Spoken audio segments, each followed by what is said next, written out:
The hour of convening having arrived, all members of the House will come to the floor of the House. All members report to the floor of the House. The clerk will ring the bell.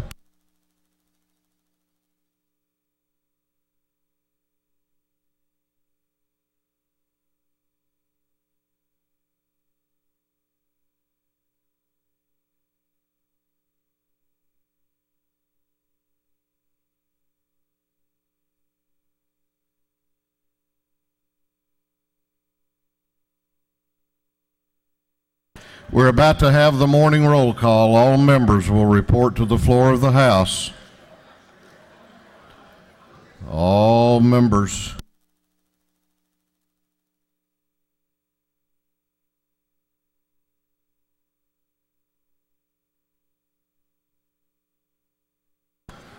We're going to have the call of the roll. All members present will please vote green to signify their presence in the chamber, and the clerk will unlock the machines.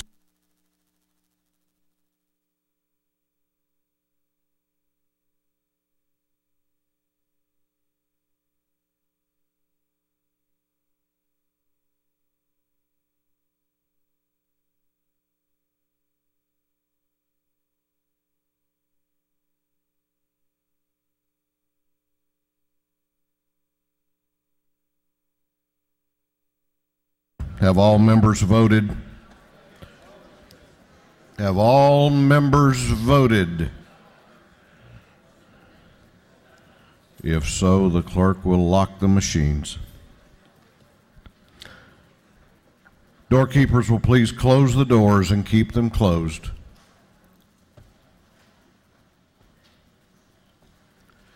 Good morning to all of you. We will begin our day today with scripture reading and prayer by the chaplain,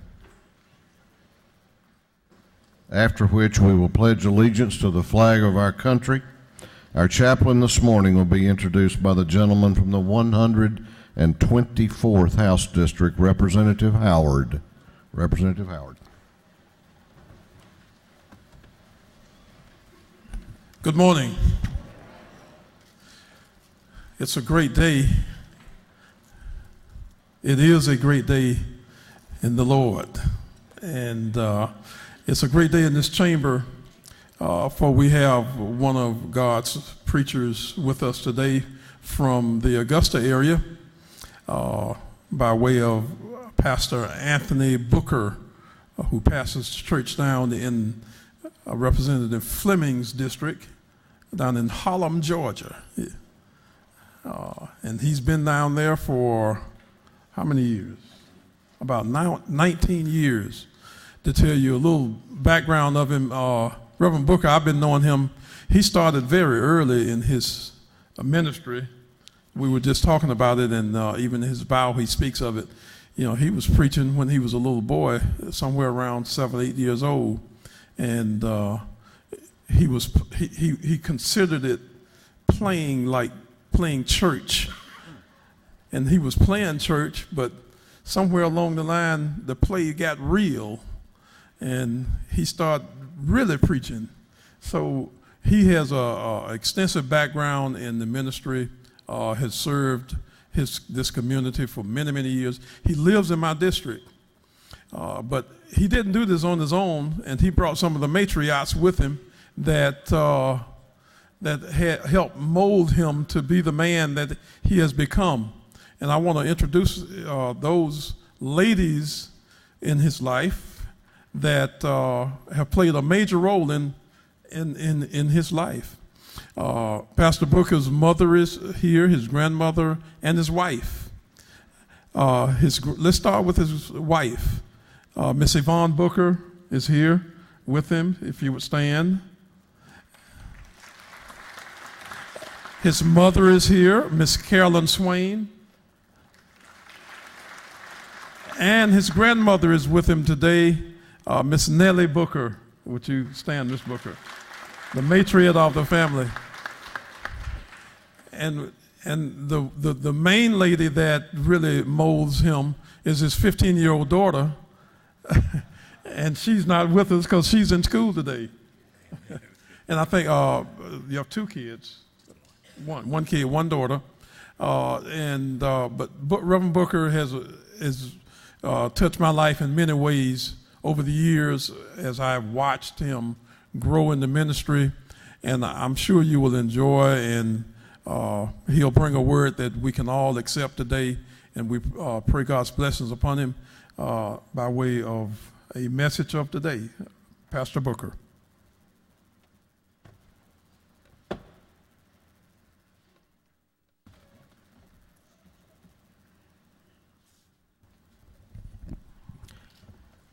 Mr. Speaker, Representative Howard, to each of you, members of the House, good morning.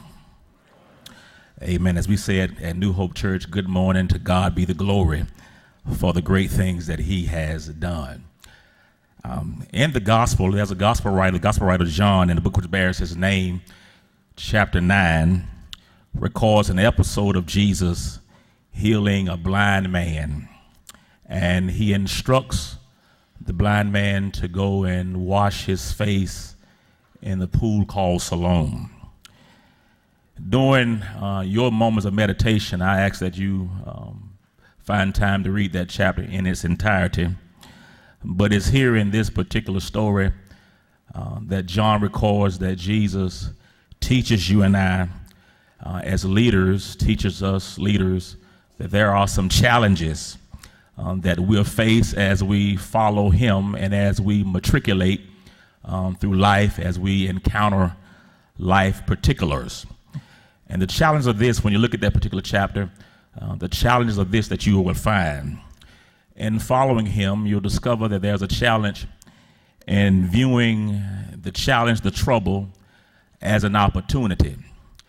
Oftentimes in present-day society, and even as leaders sometimes, we have the express proclivity to see the problem, but rather we have to really look at the problem and see the problem as an opportunity for you and I to make difference. When you look at this particular chapter, not only do we have the challenge of seeing it as an opportunity, but in viewing the challenge, each of us, in following him, we must see things as he sees things. When you look at the text, Jesus doesn't see the blind man as the disciples saw him. They looked at him and they pondered, why was he in this condition? They saw the problem, but Jesus saw something greater than the man blind, as he saw him having the ability to see. He looked at his present situation and he saw him as he would be. And you and I, as leaders in our hometowns, in our nation, in our state, our great state of Georgia, in following him, we have to see things as Jesus does. But then thirdly and finally, when you look at this particular text, not only are you and I challenged to see the challenge, the trouble as an opportunity to look at things as Jesus sees them, but thirdly, we are to work the work that Jesus worked. When you look at the text, Jesus literally says, John records, that Jesus recognized that he was not working for himself, but he was working for someone else. For he said, I've come to do the work of him who sent me. And what's special about the role that I play and the role that you play here in the State House, we all work for somebody else. Amen. We work for a greater power. Jesus understood that he worked for someone else. You and I, we work for someone else as well. And every day you and I are to endeavor to do the work of him who sent us. So I want to challenge each of you this morning to continue to be the great leaders that you are. Continue to dream the dream, continue to listen to dreams as you travel across our state, and then turn the challenges into opportunities. One of the great poetess, Harriet Duantremont, once said, no vision you perish, no ideal, and you're lost. Your heart you must ever cherish, some faith at any cost, some hope, some dream to cling to, some rainbow in the sky, some melody to sing to, some service that is high. You ought to have a dream that you cling to. You ought to have a dream beyond the moment, a dream that you're willing to fight for, a dream you're willing to die for, a dream larger than yourself, A dream, a dream, a dream. You and I ought to have a dream. As leaders of the state of Georgia and as myself, a pastor in this great state, each of us every day we fight to bring that dream to fruition. Not only do we fight for our individual dream, but we listen to the dreams of others and we fight that their dream might become a reality.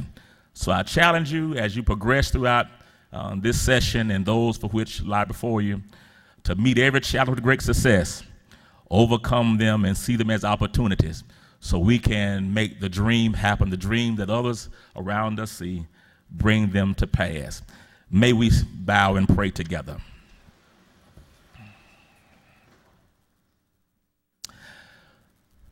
To the all-wise, merciful, and gracious, eternal God, our Father, Lord, we thank you for this day, the abundant life that you've given us, arrayed with many opportunities to share. God, by serving others and with the usage of our gifts and our abilities.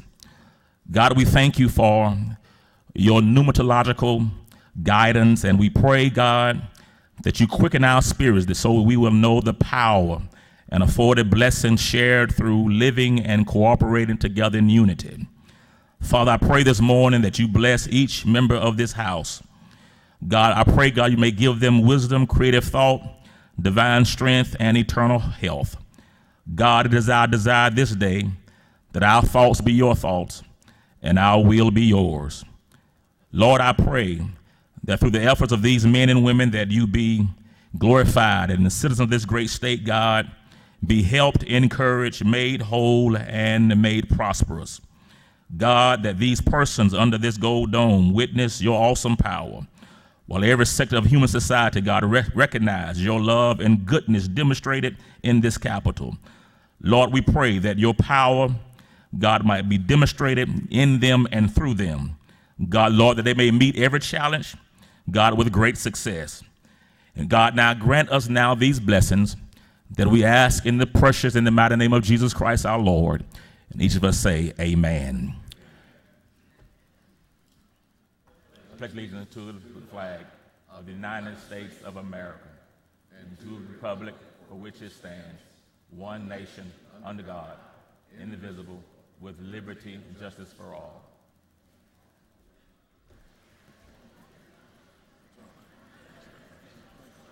Doorkeepers will unlock the doors.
Chair recognizes Chairman Chokas, the chair of the Committee on Information and Audits.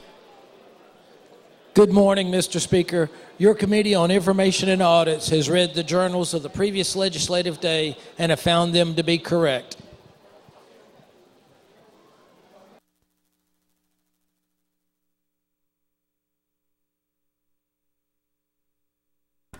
Chairman Chokas, the chair of the Committee on Information and Audits, reports that the journal of the previous legislative day has been read and found to be correct. Is there any objection to the confirmation of the journal? The chair hears none, and the journal is confirmed.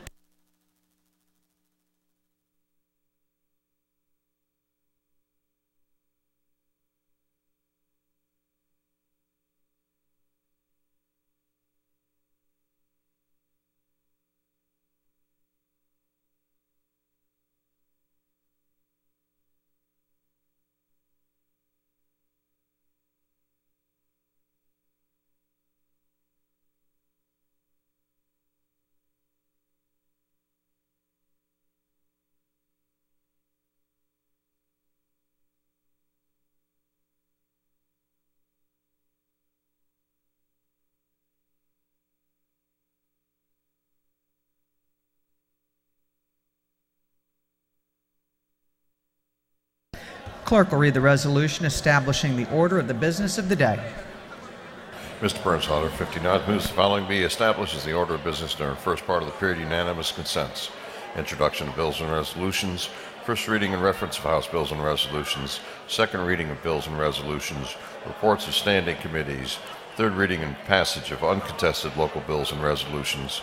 First reading and reference of Senate bills and resolutions. Morning orders.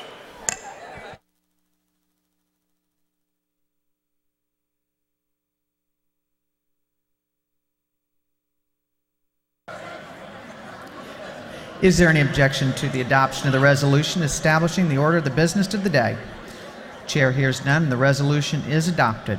First reading of bills and resolutions, the clerk will read. House Bill 1129 by Representative Gardner, the 57th, Mosby of the 83rd, Kaiser the 59th, Cannon the 58th, Bennett of the 80th, and others. The bill be titled an act to amend the act, create the McPherson Implementing Local Redevelopment Authority. Intergovernmental coordination. House Bill 1130 by Representative Hardin of the 148th, Blackman of the 146th, Dickey the 140th, Clark of the 147th, and Epps of the 144th. Bill be titled an act to amend the act, create and establish a state court of Houston County. Intergovernmental coordination. House Bill 1131 by Representative Gardner of the 57th, Kaiser of the 59th, Metz of the 55th, Abrams of the 89th, Bennett of the 80th, and others. Bill be titled an act to provide for the levy of a retail sales and use tax by the City of Atlanta. Intergovernmental coordination. House Bill 1132 by Representative Kelly of the 16th and Bentley of the 139th. Bill be titled an act to amend Part 4 of Article 1 of Chapter 18 of Title 43, Title 43 of the Official Code of Georgia annotated relating to the operation of funeral establishments and crematories. Regulated industries. House Bill 1133 by Representative Green of the 151st. Bill being titled an act to provide a new charter for the City of Lumpkin. Intergovernmental coordination. House Bill 1134 by Representative Wilkerson of the 38th, Earhart of the 36th, Evans of the 42nd, Smith of the 41st, Thomas of the 39th, and others. Bill being titled an act to amend the act creating a new charter for the City of Powder Springs. Intergovernmental coordination. House Bill 1135 by Representative Reeves of the 34th, Setzler of the 35th, Earhart of the 36th, Parsons of the 44th, Wilkerson of the 38th, and others. Bill being titled an act to amend the act creating a new charter for the City of Kennesaw. Intergovernmental coordination. House Bill 1136 by Representative Dempsey of the 13th, Coomer of the 14th, and Lumsden of the 12th. Bill being titled an act to amend the act creating a new charter for the City of Rome. Intergovernmental coordination. House Resolution 1608 by Representative Williams of the 168th and Stevens of the 164th. A resolution honoring the life of Mr. Carl Dykes and dedicating a road in his memory. Transportation. House Resolution 1609 by Representative Powell of the 32nd, Jaspers of the 11th. A resolution creating the House Study Committee on Biohazard Cleanup Services. Special rules. House Resolution 1610 by Representative Parsons of the 44th, Flood of the 64th, and Willard of the 51st. A resolution creating the House Study Committee on Crime Victims' Rights. Special rules. House Resolution 1611 by Representative Pruitt of the 149th. A resolution creating the House Study Committee on the current and future availability of natural gas. Special rules. House Resolution 1612 by Representative Teasley of the 37th, Fleming of the 121st, Werkheiser of the 157th, and Ramsey of the 72nd, Reeves of the 34th, and others. A resolution encouraging Senator Johnny Isaacson and Senator David Perdue to to support efforts in the United States Senate to oppose the confirmation of any nominee to replace the late United States Supreme Court Associate Justice Anton Scalia, who does not share the latest justice's judicial philosophy. Judiciary. Senate Bill 425 by Senator Mullis, the 53rd. The bill being entitled an act to amend an act to provide for a new charter for the city of Ringgold. Intergovernmental coordination. That completes first readers.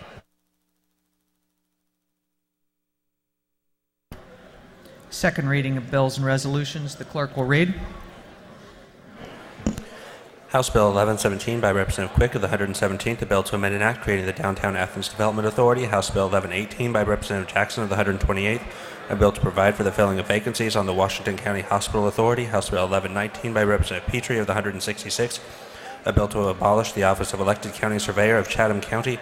House Bill 1120 by Representative Burns of the 159th, a bill to authorize the governing authority of the Board of Commissioners of Screven County to levy an excise tax. House Bill 1121 by Representative Peasold of the 133rd, a bill to amend an act to provide a new charter for the city of Hamilton. House Bill 1122 by Representative Rhodes of the 120th, a bill to create a Board of Elections and Registration for Oglethorpe County.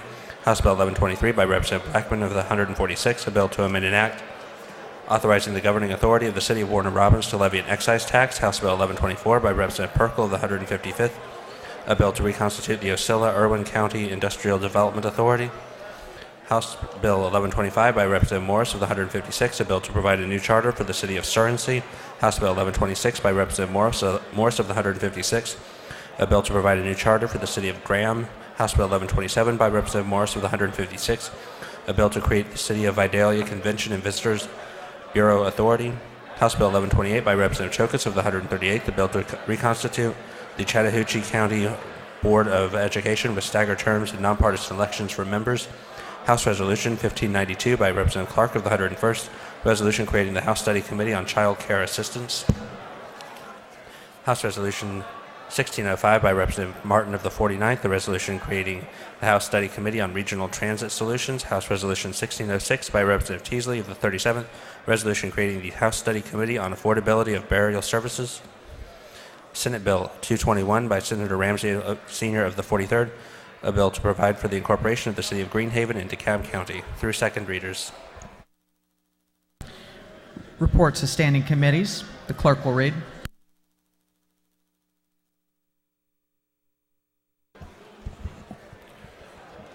Representative Don Parsons of the 44th District, Chairman of the Committee on Energy, Utilities, and Telecoms, submitted the following report. Mr. Speaker, your Committee on Energy, Utilities, and Telecommunications has had under consideration the following bill of the Senate. It has instructed me to report same back to the House with the following recommendation. Senate Bill 191, due pass by substitute, respectfully submitted Representative Parson, Chairman.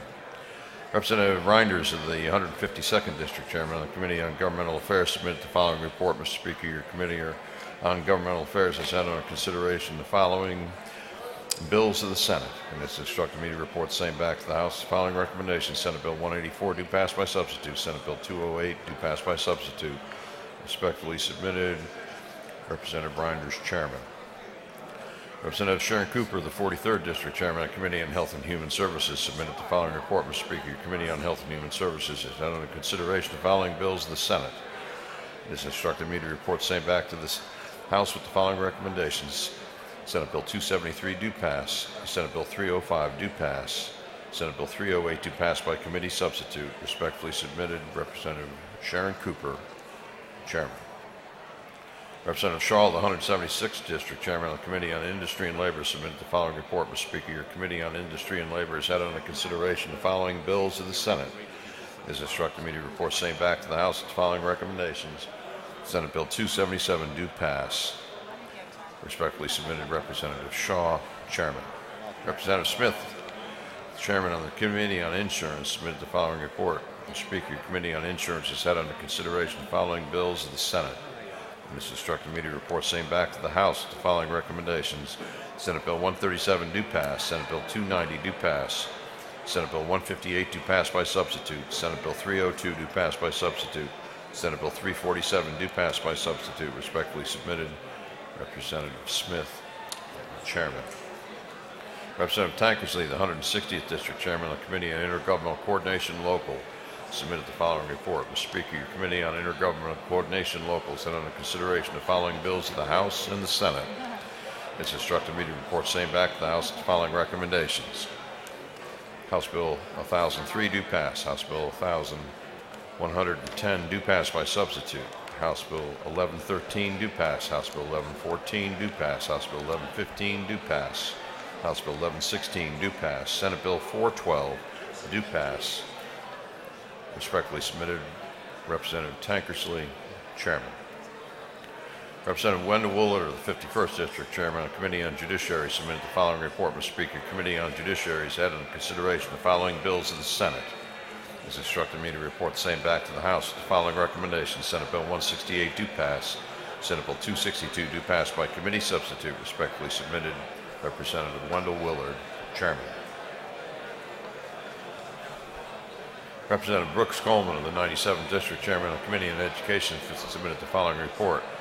Mr. Speaker, your Committee on Education has had under consideration the following bills and resolutions to the House and Senate, and has instructed me to report same back to the House with the following recommendations. House Resolution 1253 do pass. House Resolution 1564 do pass. House Resolution 1342 do pass.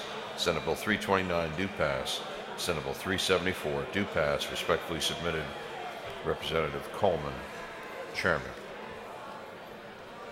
Representative Wendell Woolard of the 51st District, Chairman of the Committee on Judiciary, submitted the following report. Mr. Speaker, the Committee on Judiciary has had under consideration the following bill of the Senate. It has instructed me to report the same back to the House with the following recommendations. Senate Bill 331 do pass by committee substitute. Respectfully submitted, Representative Wendell Woolard, Chairman. Representative Golick of the 40th District, Chairman of the Committee on Judiciary Non-Civil, submitted the following report. Mr. Speaker, your Committee on Judiciary Non-Civil has had under consideration the following bills of the Senate and has instructed me to report same back to the House with the following recommendations. Senate Bill 278 do pass. Senate Bill 193 do pass by substitute. Respectfully submitted, Representative Golick, Chairman. Representative Alan Powell, 32nd District, Chairman of the Committee on Public Safety and Homeland Security, submitted the following report. Mr. Speaker, your Committee on Public Safety and Homeland Security has had under consideration the following bills of the Senate. It has instructed me to report same back to the House with the following recommendations. Senate Bill 263 do pass. Senate Bill 279 do pass. Respectfully submitted, Representative Alan Powell, Chairman. Representative Maxwell, the 17th District, Chairman of the Committee on Regulated Industries, submitted the following report. Mr. Speaker, your Committee on Regulated Industries has had under consideration the following bill of the Senate. It has instructed me to report same back to the House with the following recommendations. Senate Bill 316 do pass by substitute. Respectfully submitted, Representative Maxwell, Chairman. Representative Battles, the 15th District, Chairman of the Committee on Retirement, submitted the following report. Mr. Speaker, your Committee on Retirement has had under consideration the following bills of the Senate. It has instructed me to report same back to the House with the following recommendations. Senate Bill 335 do pass. Senate Bill 336 do pass. Respectfully submitted, Representative Battles, Chairman. Representative Epps of the 144th District, Chairman of the Committee on Small Business Development, submitted the following report. Mr. Speaker, your Committee on Small Business Development has had under consideration the following bills and resolutions of the Senate. It has instructed me to report the same back to the House with the following recommendations. Senate Resolution 114 do pass by substitute. Respectfully submitted, Representative Epps, Chairman. Representative Jaspers of the 11th District, Chairman of the Committee on Special Rules, submitted the following report. Mr. Speaker, your Committee on Special Rules has had under consideration the following resolutions of the Senate and has instructed me to report same back to the House with the following recommendations. Senate Resolution 876 do pass. Senate Resolution 1027 do pass by substitute. Senate Resolution 1038 do pass by substitute. Respectfully submitted, Representative Jaspers, Chairman. Representative Barbara Sims of the 123rd District, Chairman of the Committee on State Properties, submitted the following report. Mr. Speaker, your Committee on State Properties has had under consideration the following bills and resolutions of the House and Senate. It has instructed me to report same back to the House with the following recommendations. House Resolution 1563 do pass. Senate Resolution 954 do pass by substitute. Senate Resolution 955 do pass by substitute. Respectfully submitted, Representative Barbara Sims, Chairman. That completes the reports of the standing committees. 1.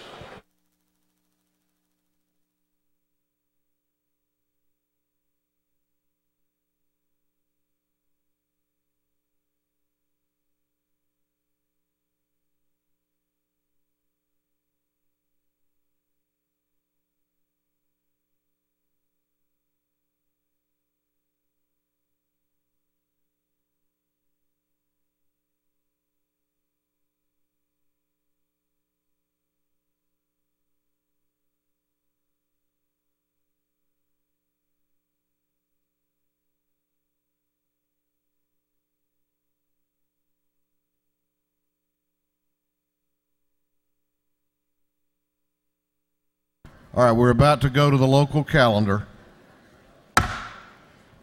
House will come to order. House will come to order. We're about to start transacting the business that the people of Georgia sent us here to do. House will be in order. Please take your necessary conversations out to the anterooms or the hallways.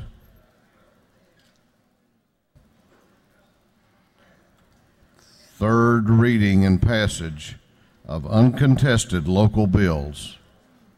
We're going on to the local calendar. If there is no objection, we will vote on the local calendar as a whole with a recorded vote. Hearing none, it is so ordered. The clerk will read the local calendar. House Bill 1003 by Representative Earhart of the 36th, Cobb County. House Bill 1110 by substitute by Representative Dickey, the 140th, Crawford County. House Bill 1113 by Representative Rhodes, the 120th, Greene County. House Bill 1114 by Representative Jones, 167th, Glynn County. House Bill 1115 by Representative Henson of the 86th, DeKalb County. House Bill 1116 by Representative Oliver of the 82nd, DeKalb County. The Senate Bill 412 by Senator Lucas of the 26th, Hancock County. House Bill 857 by Senate Committee Substitute by Representative Fleming of the 121st, McDuffie County.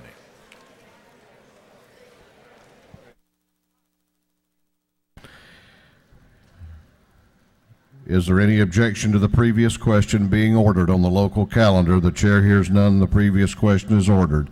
Is there any objection to agreeing to the report of the committee, which was favorable to the passage of the bills? The chair hears none. The report of the committee is agreed to. Shall the bills on the local calendar now pass? All those in favor of the passage of the local calendar will vote aye. Those opposed will vote no, and the clerk will unlock the machines.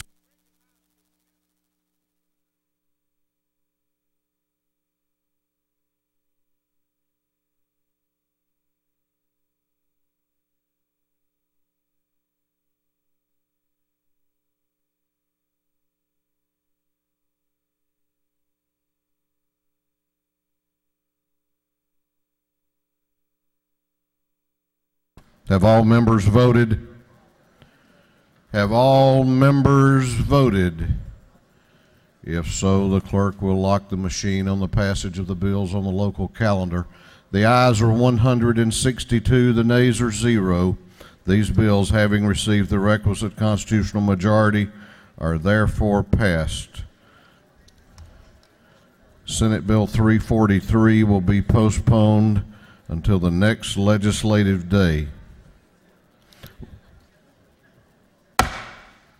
We're about to go on to morning orders.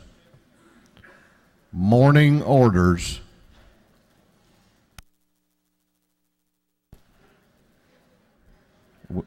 Chair is going to ask that members please take their seats and give attention to the members in the well on morning orders.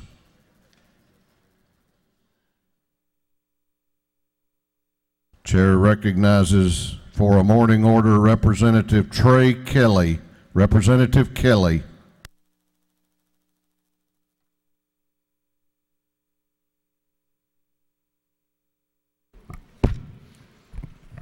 Thank you, Mr. Speaker.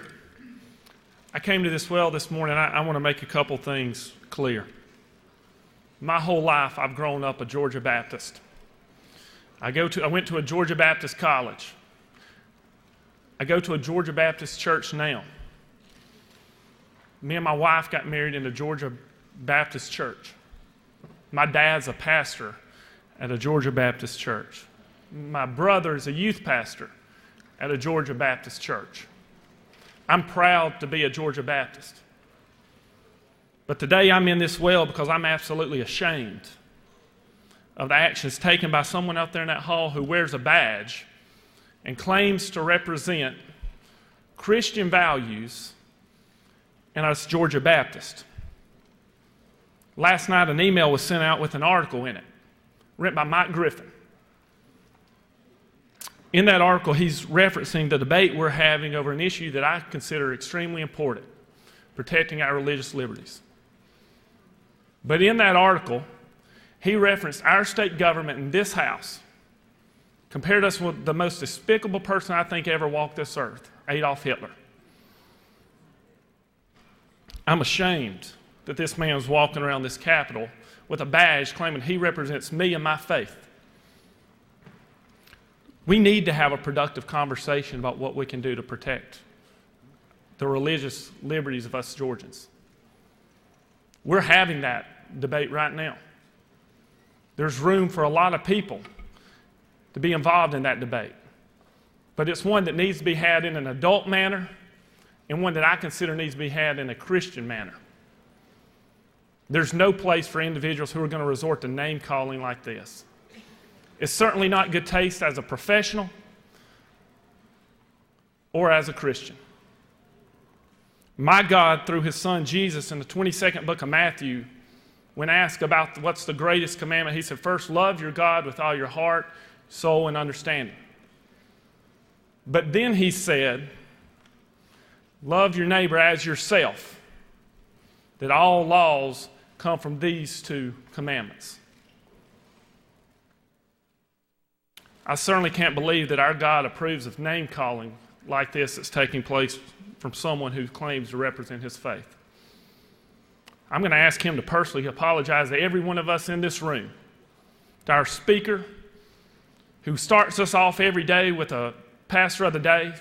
The fact that we are now being referred to as Hitler in our state government is despicable. And I ask him to apologize to each and every one of us in this room. Mr. Speaker, I'll yield the wheel.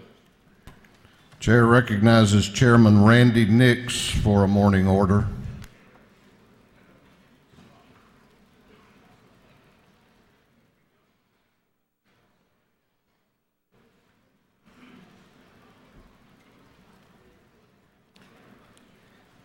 Thank you, Mr. Speaker.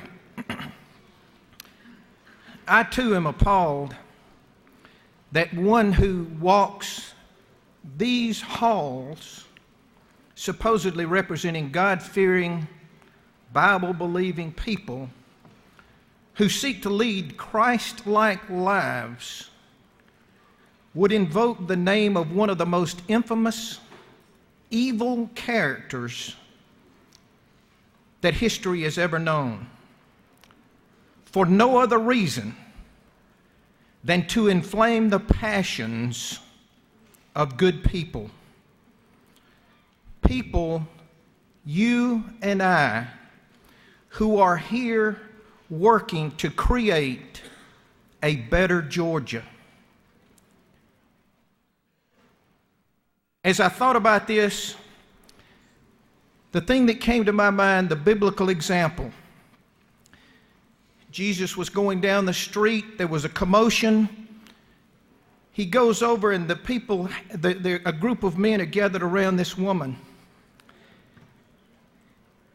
And they said, Lord, this woman has done something bad. We don't like what she's done. She's sinned. And they're all inflamed in passion. And they look at him and said, what do we do? And the scripture says that he stooped down and he wrote in the sand with his finger. And he simply said this, whoever is without sin, cast the first stone. Mr. Speaker, I just asked today, who has the stones in their hands and has a pocket full of them that they want to throw? I yield the will. Chair recognizes Representative LaRicchia for a morning order. Thank you, Mr. Speaker. I want to share with you this morning the greatest challenge for me coming up here to do this job. And that's being 4 hours away from my family. My beautiful wife and I had an anniversary on Tuesday. I was sitting right there. My 10-year-old 2 weeks ago broke his foot. I was sitting right there. One of my favorite things to do early in the morning is back up to my daughter's bed and let her crawl on my back, and old Daddy will walk her through the house to our bed and let her get dressed and ready for school. And as odd as it may seem, I like to smell that morning breath when she crawls on my back. But there's 179 others that do that same thing every week in this house, or much like that. And when we do get an opportunity to go home, it's to get your laundry done, do a little catching up on work. In my life, that's just killing bugs. We're in the pest control business. But it takes me away from my family. It takes me away from my constituents. It takes me away from this body. And on Saturday, we have a little bit of time to spend together as a family, but on Sunday morning at my house, you get dressed and go to Sunday school and church. And let me tell you what we've got figured out in the church. We've got doing church figured out. I go back on Sunday night before I come to Atlanta. And many afternoons or many nights when I'm driving back up here, I don't even turn the radio on. Me and God just spend a little bit of time talking, and I'll meditate on why I'm coming to Atlanta. And so you can imagine the frustration and pain that I feel when last night I am literally on the phone with my daughter telling her good night at 9 o'clock like we do every night.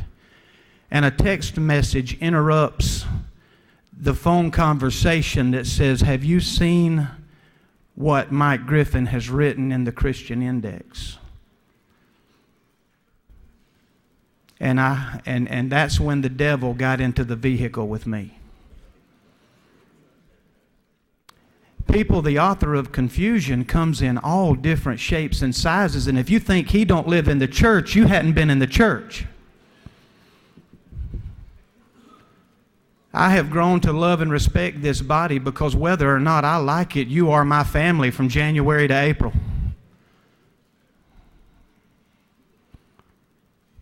I am going to just offer a challenge. First, that this is not about a denomination, this is not about a publication, this is not about a political party. I'm not even going to mention the name of the person from this well that he compared us to, but I'm going to mention Mike Griffin's name.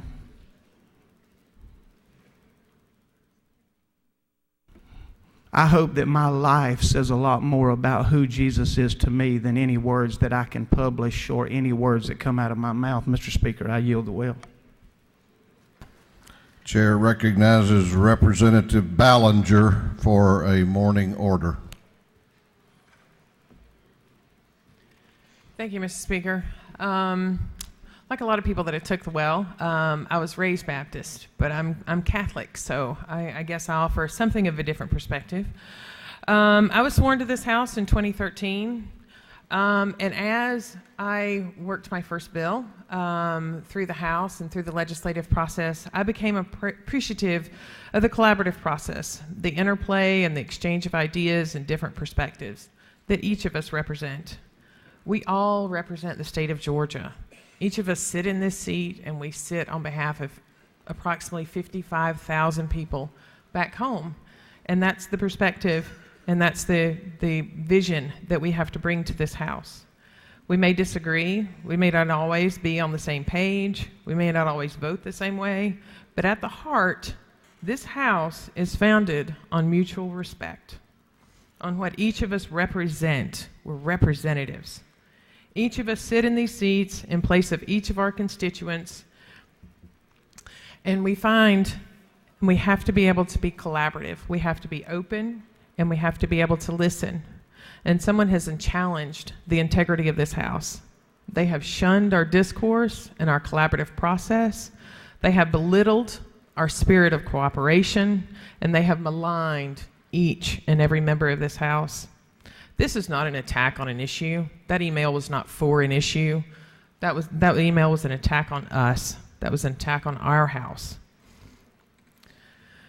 This is an attack on our approach and each and every one of us, because to compare our House to the most reprehensible human being in our modern history is just awful.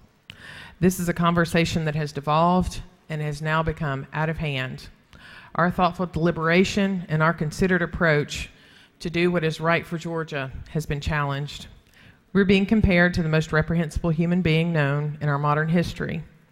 This is a conversation that has devolved, and it is now out of control. So what do we do now? We stand, we represent, and we fight, and we have to continue to do what is right for Georgia. Thank you, Mr. Speaker. Chair recognizes Representative Al Williams for a morning order.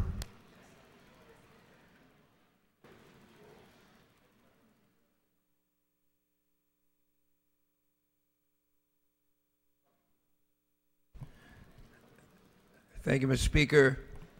Allow me first to expand upon protocol and also address the remaining leadership of this House, both in the majority and the minority, all chairmen and all of those that function here to make this a workable body. I'm often asked by people, and they can't understand why I say it, why do I always say it's the best day of my life? The primary reason is it keeps me grounded and reminds me to not let my head take over from my heart. There are many people in here who I've never had the opportunity to vote with because we're usually on opposite sides of the political spectrum. But there's one thing for sure. I respect them. We have fun together.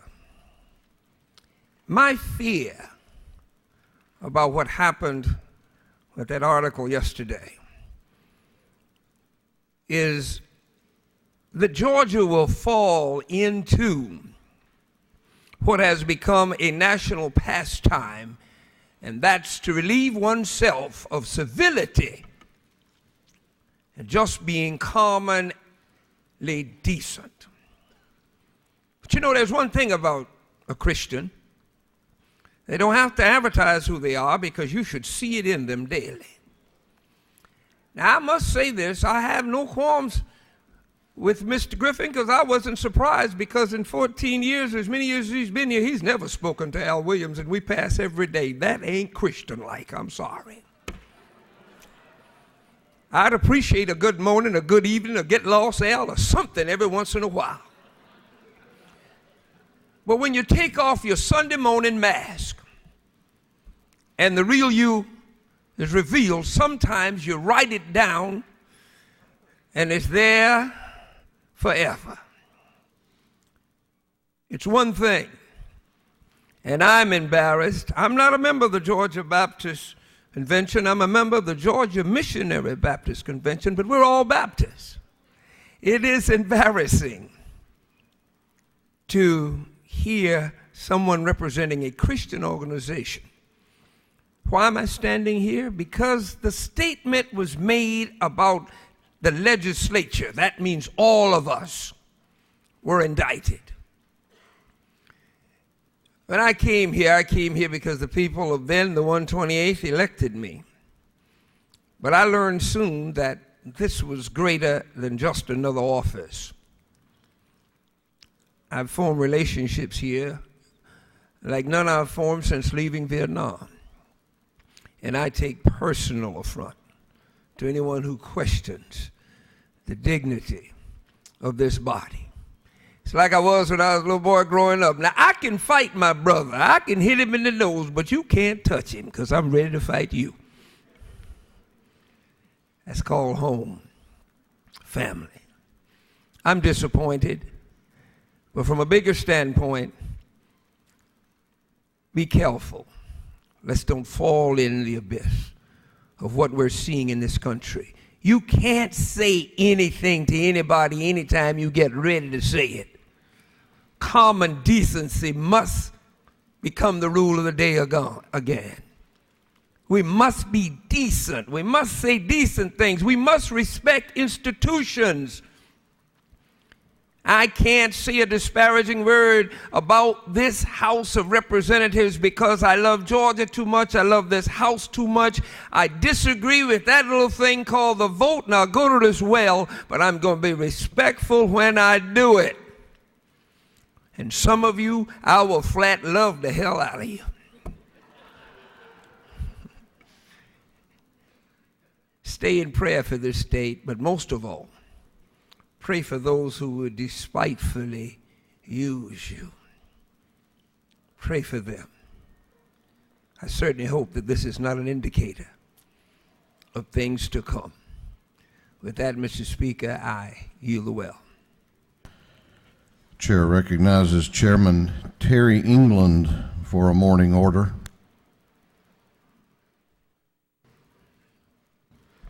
Thank you, Mr. Speaker. I come before you this morning with a heavy heart and a head hung somewhat in shame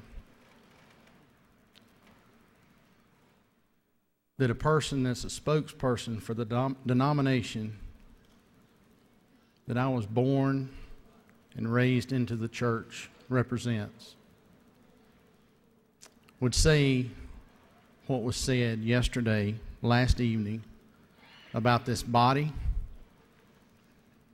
about our state government. Are we perfect? By no means are we perfect. Are we perfect in everything we do here? No, we're not perfect.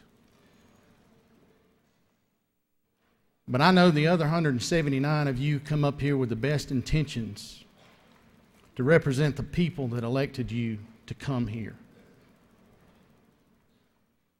I know I get up every morning. As I shared the other day, I get up and in my morning prayer, I ask for wisdom, guidance, and discernment, and the use of my patience. And we all know in Scripture, the Lord tells us, be careful when you ask for patience, because I've given you the patience that you're inherently born with. And when you ask for patience, I'll put trials and tribulations in front of you to make you realize you do have that inborn patience. So that's why I always ask for the use of my patience. And certainly last night, as I read the comments, and this morning as I've thought about it more and as I've prayed about it this morning, it's taken me to the ragged edge of my patience. I love my church. I love my congregation. I love my Georgia Baptist Mission Board. I love our leaders. They're good, godly people. It's unfortunate that one individual comes here speaking on behalf of us would make such a comparison. It breaks my heart. It hurts my soul. Many of you have been to my office, and on the whiteboard down there, you notice in the upper right-hand corner, I'm right-handed, so my eyes and hands and everything naturally go to the right. And so in the upper right-hand corner, the big whiteboard I have there in my office, I have a verse I look at every day to help me understand my place on this earth, in this house. And it's from James 3:13.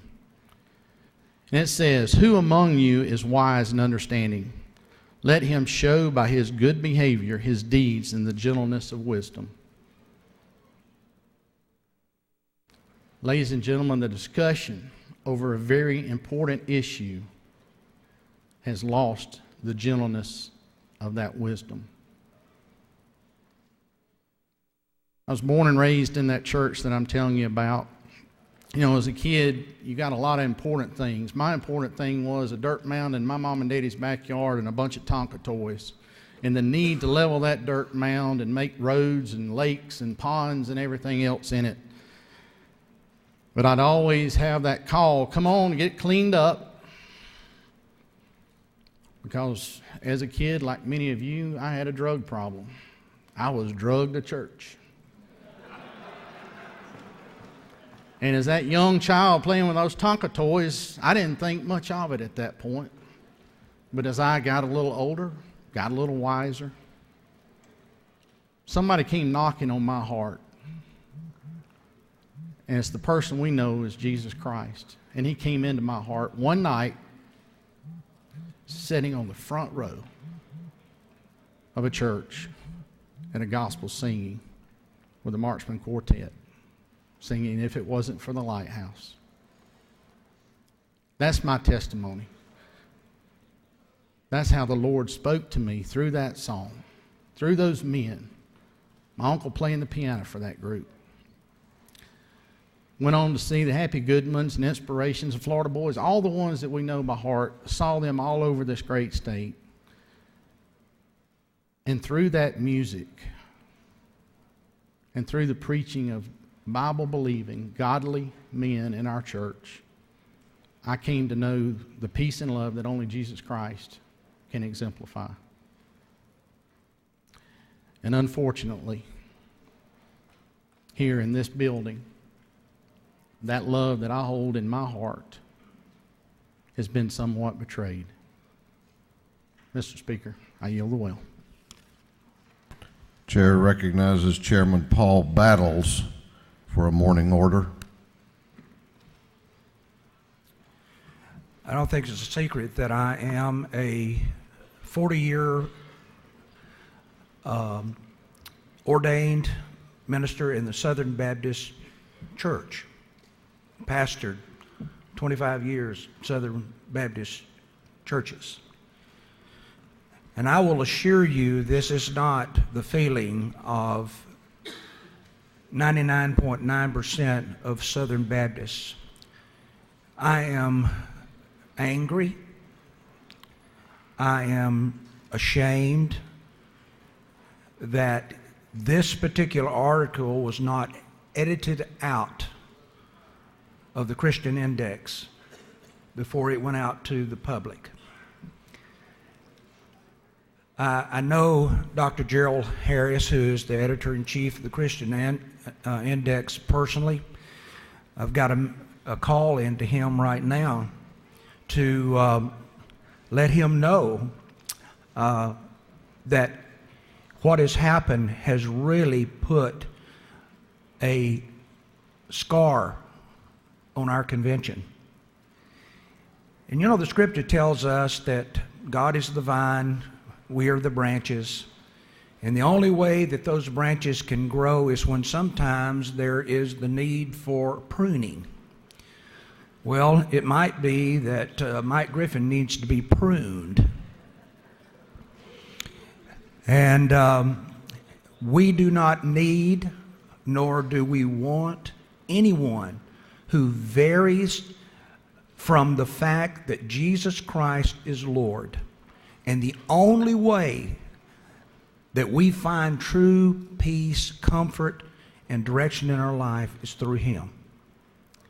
And when we get into politics and we go to the length and the depth that this has caused, this has gone way out of bounds to what the Southern Baptist Convention, and more than that, Christians as a whole. I commit to you that I will not stop today until I get some kind of resolve for myself. And I want you to contact Dr. Gerald Harris with the Georgia Baptist Convention, editor-in-chief of the Christian Index, and I want you to share with him your concerns and your anger that has resulted from what has been now an editorial in a paper that is hundreds of years old. It's brought much benefit and good and communication of what we're doing all around the world as Southern Baptists. But this is a scar. And there needs to be, as one said, I believe it was Representative Kelly, I believe that there needs to be an apology that needs to be made, and I believe that there needs to be a punishment for ever putting anything in what I consider is a wonderful paper. I apologize for what has happened, but I commit to you that it better not ever happen again. because there's a lot of people, about 12 million that we have. I don't know how many Southern Baptists that we have in Georgia, but quite a bit. It's the largest denomination in Georgia. But they would not stand for this. We're not going to stand for this. And we're going to defend what I believe is the truth. And there is no truth in what he stated. And so you contact Dr. Harris and you share your concerns about this, and I want to see us have a resolve to it. Thank you, Mr. Speaker. I yield the way. Chair recognizes the chairman of the House Transportation Committee, Chairman Coomer, for a morning order.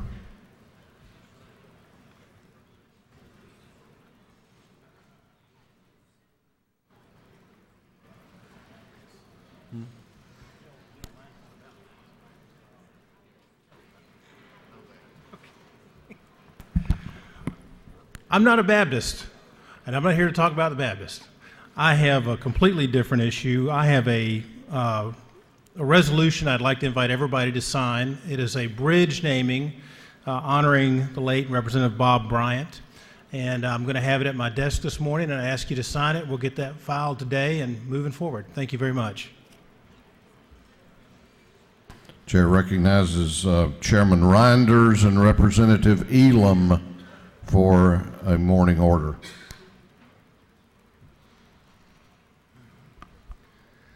Thank you, Mr. Speaker. Good morning, everyone. Hope you're having a great day. I've got Representative Elam with us because we've got a dear friend of his in the gallery, and we wanted to kind of recognize him. He's done an outstanding job. Daryl Finicum. Daryl, would you stand up, please? And the reason why he's so special is because his company, Finicum Motors, has recently been named the Lee County Business of the Year, and Daryl and I wanted to support him and say congratulations to that. Congratulations, Daryl, and congratulations to Finicum. Thank you, Mr. Speaker.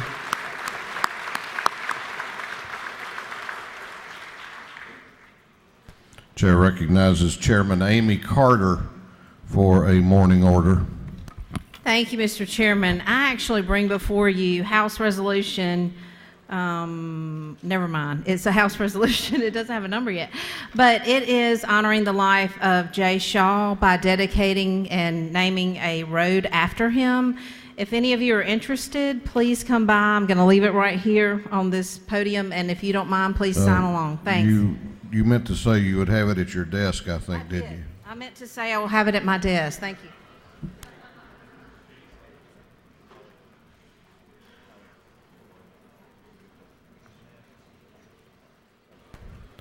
I hope you will help me welcome a group that I'm pleased to have here today, and that is the Leadership Fannin County group from Fannin County. Would y'all please stand and let us honor you?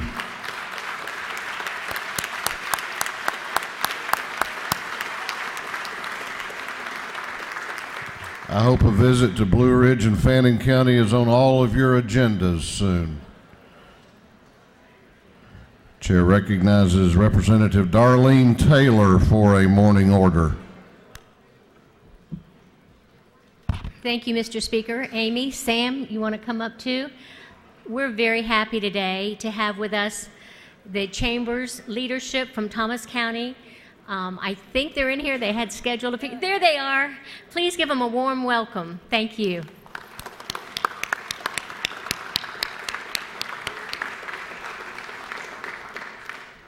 Chair recognizes Representative Marin for a morning order.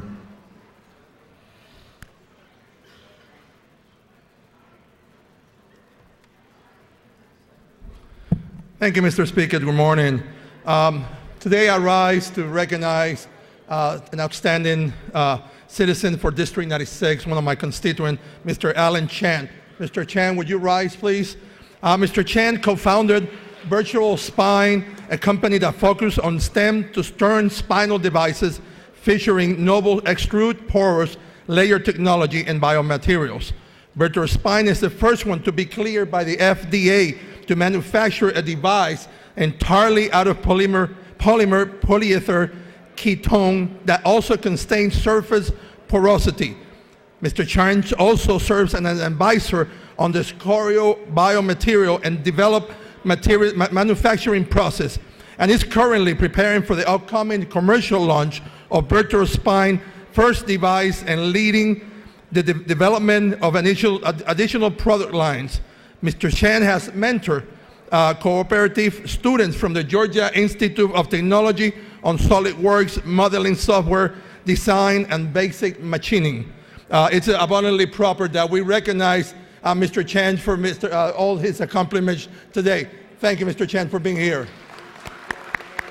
Thank you, Mr. Speaker. I yield the well.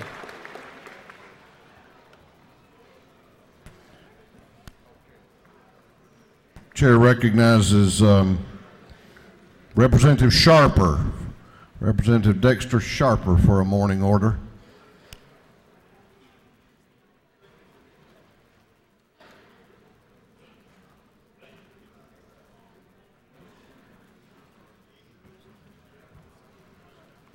Thank you, Speaker.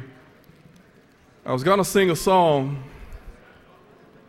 but I'll hold that later on, okay, another time. I rise to address a bipartisan issue. Bad debt is not just a national, state, or local government problem. Debt is a personal problem. Too often we see people wanting to escape the bondage of poverty only to fail because they do not know how to manage all of the financial options before them. It is said that education is the key to escaping poverty. That is not entirely true. It doesn't matter if you have an associate's, bachelor's, master's, or even doctorate degree. If you can't manage your finances, then you will always be broke. Over 50% of our state budget is allocated for education this year. Our teachers work hard to teach the basics of reading, writing, and arithmetic, but math is not enough. Our kids need to finish school understanding how to apply that math to their finances to truly be successful. Why is financial education and financial literacy so important to all of our constituents? If a person is aware of the financial products and options that are offered, and that person also understands which product is best able to meet their needs, we will see people making choices that will help them rise out of poverty. I can state without reservation that providing a true financial education through Georgia K-12 schools, we will see a reduction in our crime rate, our drug dependency rate, and ultimately our poverty rate. So I urge my fellow legislators and members of the Education Budget Committees to please consider bringing back personal finance requirements to our elementary, middle schools, and high schools as soon as possible. In closing, also let's make sure that every college graduate in the state of Georgia takes a personal finance course before they walk across that stage. To go to school all of those years and still be broke is just a waste of time. Thank you all so much. I yield the well.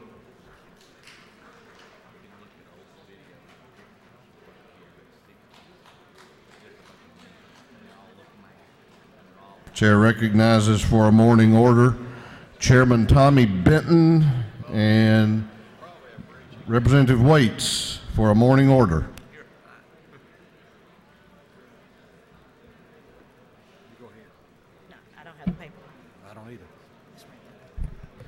Ladies and gentlemen of the House, we're here today to honor a young lady from my district. She happens to be the only lady sheriff in the state of Georgia, and we would like for her to rise. It is Sheriff Janice Mangum sitting up there. Please give her a warm welcome to the House of Representatives.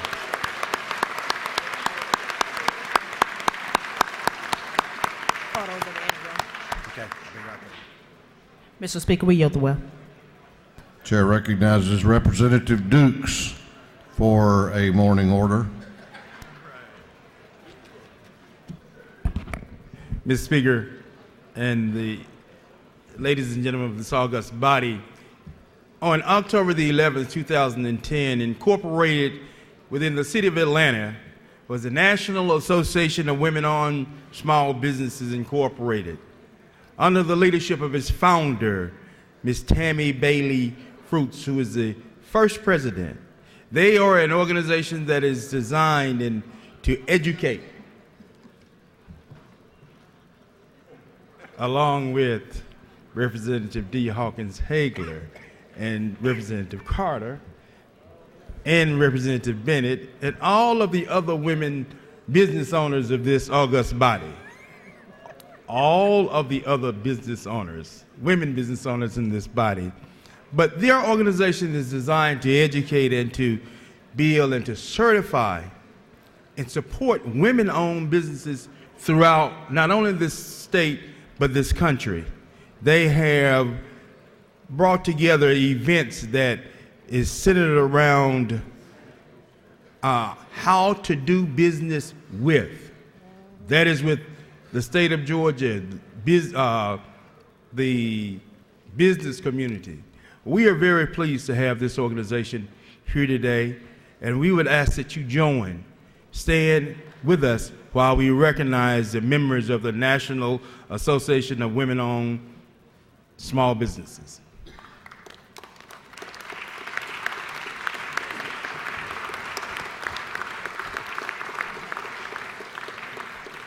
Thank you, Mr. Speaker. We yield the well.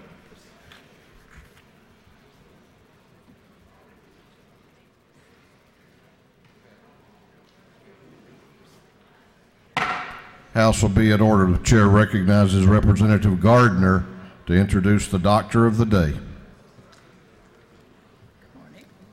Thank you very much, Mr. Speaker. It's my pleasure to introduce to you today Dr. Lejeune Oliver, a board-certified family practice physician, obesity medicine specialist with Kaiser Permanente. She currently serves as the Ambulatory Medical Physician Program Director for Quality. Most recently, she was appointed by Governor Deal to the State Bariatric Surgery Pilot Review Panel. A native of Georgia, Dr. Oliver received her medical degree from the Medical College of Georgia and completed her internship and residency at Emory University School of Medicine. She must be a very special doctor because she is represented both. She has two representatives. I am one, and the other one I share with Representative Marie Metz, who is here with me today. Thank you.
House will continue to be in order.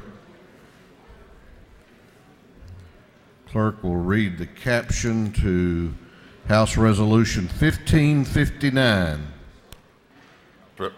House Resolution 1559 by Representative Earhart of the 36th, Reeves the 34th, Evans the 42nd, Carson of the 46th, Maxwell the 17th, and others.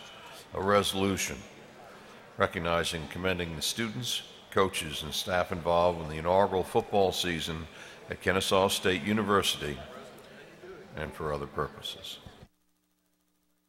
Chair recognizes Chairman Earhart for an invite resolution. Thank you, Mr. Speaker, ladies and gentlemen of the House. It's my pleasure today to introduce the president of the university that resides in my district. Just one caveat, this is not a Georgia Tech tie. This is Kennesaw State gold, although we worked that out. So, Dan Papp, and we're here to honor several groups, one academic and one athletic, and some very, very special people in each. We have Dean Thomas Curran of the now the Southern Polytechnic College of Engineering at Kennesaw State University, the Marietta campus. I believe I got that right. That's a mouthful now. And he on his own is a very impressive individual. And we're also, and as importantly, two students, Miss Valerie Washington and Mr. Kurt Jacobson, who have distinguished themselves greatly in their fields as well. Let me just read you a little bit about these two students. Valerie Washington is a senior industrial and systems engineering student. She serves as a research assistant and a teaching assistant. She's working alongside the Woodrow Winchester Associate Professor of Systems and Industrial Engineering at KSU and researching ways to make the use of connected fitness tracking devices easier and more effective. Mr. Jacobson is a senior mechanical engineering technology student. He's working on a minor in nuclear engineering and serves as the vice president of the Kennesaw State Nuclear Society and as a student assistant in the Center for Nuclear Studies. And Mr. Jacob is also an instructional leader. These are very, very accomplished young men and women. And also, for those of you that did not know, KSU had their inaugural football season. We're joined by the athletic director, Mr. Vaughn Williams, and their head football coach, Brian Bohannon, and two of the stars from last year's season. They went 5-1 at home and 6-5 overall in the inaugural season. And if you haven't had a chance to watch KSU football, you're missing it. It is a lot of fun. It's got a great stadium. It's good football. It really is. So and that's coming from a Bulldog. But we're thrilled to have Coach Bohannon and athletic directors and two great stars, one from Ackworth and one from Marietta, Mr. Ryan Godhigh, who's a public relations major, and he was a running back, and he's exciting. And Mr. Prentice Stone is a wide receiver, and you ought to see this young man catch the ball. They had Megatron down here, and I think he's coming along. So just last week. So I hope he doesn't mind me comparing him to Megatron. So, ladies and gentlemen, I'm going to introduce President Papp and just ask you to welcome him to this house.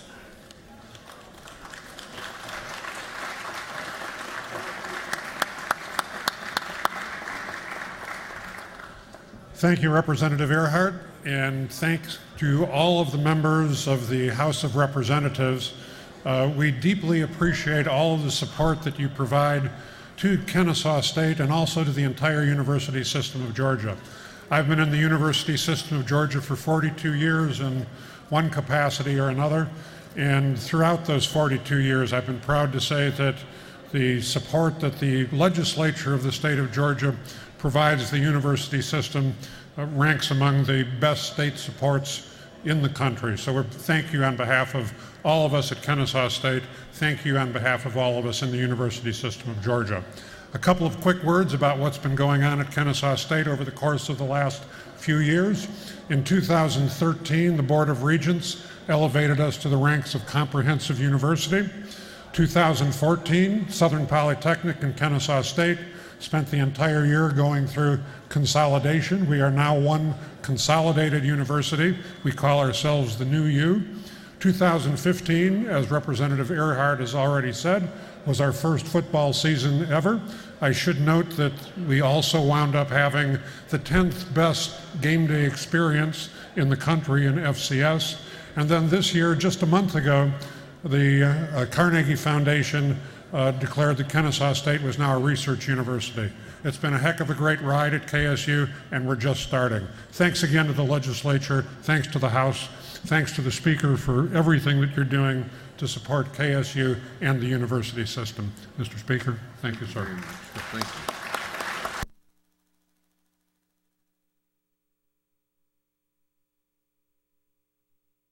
And could all of the KSU supporters up in the gallery please stand and wave? We've got a group of people here.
Clerk will read the caption to House Resolution 1397.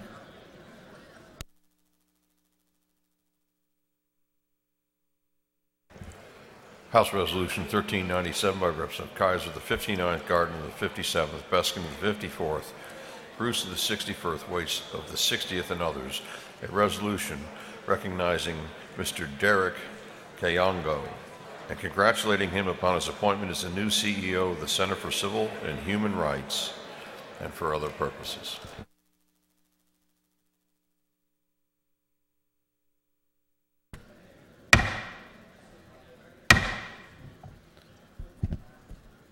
This House will be in order. Please take your conversations out into the anteroom.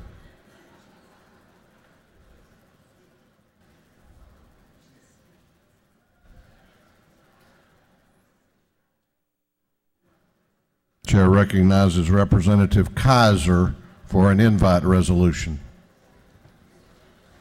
Thank you, Mr. Speaker.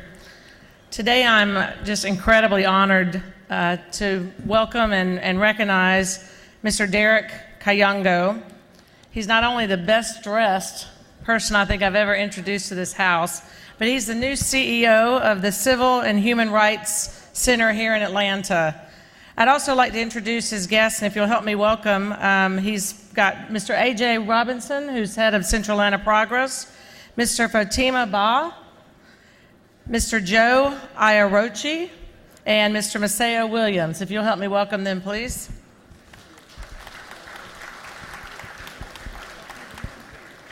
Derek Kayongo, when he was, Derek Kayongo and his family fled the civil war in Uganda when he was 8 years old and settled in Kenya. At the age of 19, his family immigrated to the United States. And about 6 years ago, he did something really cool. He started the Global Soap Project. The Global Soap Project is a program that takes partially used soap from hotels and recycles them into new bars of soap and redistributes those bars to vulnerable populations around the world. The Global Soap Project has partnered with Clean the World to create recycling plants in Las Vegas, Orlando, and Hong Kong with plans for expansion. He has distribution operations in 90 countries and has given away more than 5 million bars of soap to refugees and victims of humanitarian disasters like the 2010 Haitian earthquake and the 2015 Ebola health crisis in West Africa. Dr. Kayongo has also worked as the program director of the South African Peace Education Program at the American Friends Service Committee, regional director for Amnesty International, and regional field coordinator for the Southeast region in the policy unit at CARE International. Mr. Kayongo is a graduate of the prestigious Fletcher School of Law and Diplomacy at Tufts University and co-authored the Roadmap to Success, where he focuses on understanding the instructive power of failure when building successful ventures. So today I'm proud to not only recognize and congratulate Derek Kayongo for his appointment as the new CEO of the Center for Civil and Human Rights, but also his work in improving communities around the globe. Ladies and gentlemen, Mr. Derek Kayongo. Welcome to the House. Good morning. What a joy it is for a little young African man who came out of an incredible situation back in Uganda to be standing before a distinguished body, the Georgia legislature. I am also humbled by the fact that the civil rights movement that was born in this very state has afforded me the chance to live in this country productively.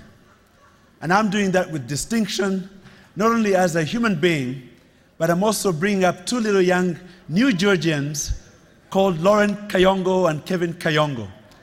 And I'm bringing those Georgian boys up very, very good. Very, very good. But most important of all, I want to tell you something about the Center for Civil and Human Rights. It is next to the World of Coca-Cola, next to the aquarium. And you need to come and visit that center because it's a house of courage. Your own people here in Georgia and elsewhere stood up strong and pronounced humanity in the greatest form, shape, and form ever. And I have a small gift here for you today to show you how important the work of the civil rights movement has been. I hold here before me an American passport.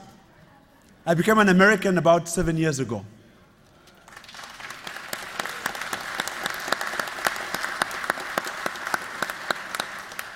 I have never voted in my own country of Uganda. Never. Because we have failed to understand the word diversity and inclusion. Idi Amin, my former president, who stands very tall in that building, killed over 600,000 people because he understood nothing about inclusion, diversity, and the other. But today I stand before you here because the Center for Civil and Human Rights has taught and continues to teach inclusion, rights, the right to vote. And today, I stand here before you because I got a chance to vote in this country for the first time in my whole life.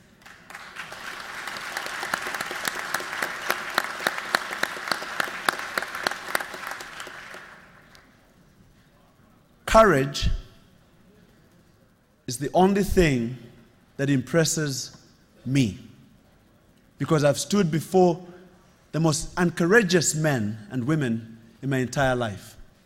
But today I stand before you because you're courageous. The state of Georgia has stood before everybody else and given birth to the civil rights movement. Today, the civil rights movement has graduated and given us a new civil rights leader in Derek Kayongo, an African standing before you to fight for the rights of people not just in Georgia or in the US, but all over the world. Be courageous and make that center stand strong. Come and join us and help us bring inclusion into the state, but everywhere else. On behalf of my wife, Sarah Kayongo, on behalf of Kevin Kayongo, and on behalf of my father, Tom Kayongo, I want to thank you so much for being courageous.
This House will be, first Chair recognizes the Chairman of the Rules Committee, Chairman Meadows, for an announcement. Thank you, Mr. Speaker. Ladies and gentlemen of the House, there will be a Rules Committee meeting in 7 minutes. Thank you. In 341. Chairman Meadows has announced that the Rules Committee will meet at 11:45 in room 341. This House will be in recess for lunch until 1:15. 1:15.